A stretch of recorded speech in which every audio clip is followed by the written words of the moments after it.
Tadi dulu Bang ya. Untuk mengevakuasi ular, sebanyak 7 orang dari tim Animal Rescue Damkar Kota Makassar diterjunkan. Diduga ular ini berasal dari rawa yang berada di sekitar area lahan. Usai dievakuasi, ular selanjutnya dibawa ke Mako Damkar Makassar untuk selanjutnya diserahkan ke pihak BKSDA. Sepanjang Januari 2022, Damkar Kota Makassar mencatat ada 4 kasus penemuan ular di Kota Makassar. Rata-rata ular ditemukan di sekitar permukiman warga.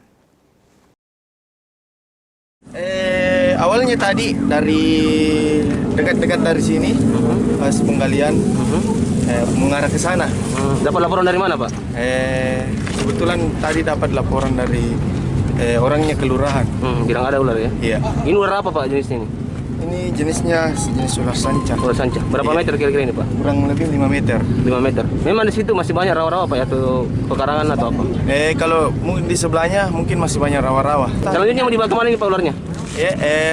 Rencana kita bawa ke kantor, lalu disarankan ke BKSDA.